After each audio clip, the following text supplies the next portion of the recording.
kejadian apa yang menimpa kakak dan abang? Kami waktu hari malam minggu kami pergi ke Sujuya buat jalan-jalan. Jadi tanggal 26. Jadi posisinya kami tuh mau jalan-jalan tengok-tengok baju diskon. Rupanya kami arah ke baju sebelah gitu, ke celana panjang. Posisi di atas celana panjang itu ada handphone. Handphone itu tidak bertuan. Saya nggak tahu itu punya siapa, Bang. Pas waktu handphone itu saya ambil, mau saya pulangkan ke orangnya, saya tunggu di situ, tidak ada yang menelpon. Jadi karena sudah larut malam, saya pulang ke rumah dengan maksud handphone tadi itu biar ada yang nelpon gitu kan, nanti biar dihubungin lah gitu kan. Ternyata tidak ada yang nelpon sampai tanggal 30. Di tanggal 30 saya tunggu-tunggu, rupanya ini posisinya tanggal 30 itu ada yang menghubungi seorang wanita yang mengaku kenal sama teman suami saya. Katanya itu kawan kecilnya. Namanya Yunita. Dia itu menghubungi yang namanya Givari. Dan Yunita itu menghubungi, dia menuding bahwasanya kami mencuri di Sujuya. Dan gitu pulang kami, saya hubungin kakak itu, saya minta nomor handphone yang bersangkutan. Kak, ada nggak nomor handphonenya biar saya pulangin? Dia kasih nomor handphone dengan ujung 555. Saya hubungin nomor itu sampai 1 minggu saya mau mengembalikan. Saya ke Polsek, ternyata nomor tersebut nomor pihak Polri Polsek Tanjung Morawa, atas nama Pak Musliadi Tanjung.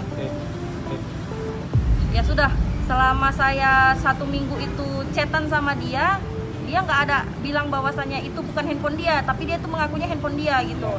Nah gitu ya udah, sampainya saya di Polsek, saya langsung disuruh memberikan keterangan di ruang Juper. Iya. Saat itu juga saat kami ditahan. Atas tuduhan apa kakak? Atas tuduhan pencurian pemberatan. Tanggal berapa kak tepatnya kak? Tanggal 26 malam minggu. Pemulangannya itu tanggal 6. Enggak, maksudnya ditahan itu kak? Ditahan tanggal 6 sampai tanggal 6 Januari. 9. 6 Januari sampai 9 Januari. Oke. Dan itu tidak benar kan kakak lakukan gitu? Enggak benar, Pak. Memang niat hati itu pas menemukan memang mau dipulangkan, tapi kenapa nggak ada yang menghubungi? Jadi kami nggak tahu mau pulangkan ke siapa, Bang. Lalu saat kakak ditahan itu komunikasi apa yang dibangun Polsek Tanjung Morawa ke kakak? Ya mereka minta. Ngomong aja. Ya mereka Ngomong aja, nggak usah takut. Media, semua sama di hadapan hukum. Di media kak? Semua sama di hadapan hukum. Mereka itu bilang bahwasanya kalau memang mau damai secara kekeluargaan, korban minta 20 juta. Ya. Dan itu mediasinya sama Juper. Juper yang mediasi minta 20 juta, cara cabut perkara itu 15 juta. Jadi total 35 juta. Apa respon kakak? Ya respon saya kaget, handphonenya nggak segitu harganya. Niat saya kan bagus mau mulangin handphone. Dan handphone sudah saya pulangin. Pengakuan mereka handphone itu saya matikan. Handphone saya matikan, padahal handphone tidak ada saya matikan. Di dalam BAP dipaksa? Di dalam BAP saya dipaksa untuk mengakui bahwasannya saya mencuri. Di dalam BAP ya? Di dalam BAP. Ini BAP-nya. Terus lagi di BAP apa ada yang diperiksa semua? Suami apa diperiksa dari telanjang, apa ada yang kehilangan atau gimana? Tidak ada. Oh, apa? Pas keluar dari penangguhan, itulah helm barang sama kami. celana hilang.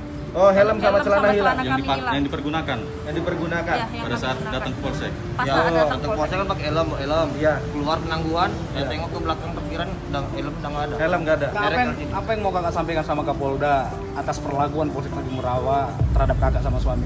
Tolonglah Pak, keadilannya Pak. Saya kan di sini mau niat baik memulangkan handphone Bapak sekalian. Saya menjaga handphone Bapak, saya simpan, saya nggak ada gunakan, saya nggak ada matikan.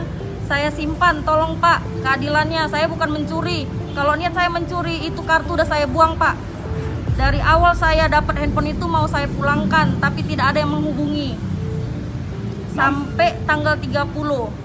Sampai 1 minggu saya berhubungan chat sama yang mengaku namanya Musliadi Tanjung sebagai dia yang mengaku yang punya ponsel. Ternyata dia bukan yang punya ponsel Pak, malah dia yang menciduk kami, menggiring kami ke ruang Juper, ditahan saat itu juga. Nama lengkap kakak dan suami kak? Nama lengkap saya Siti Nur Aisyah. Umur? Umur 26 tahun. Abang apa? Alamat Jalan Ramat Siagang Sekolah. Abang? Muhammad Fajar. Muhammad? Muhammad Fajar. Umur bang? Umur 25. Oke.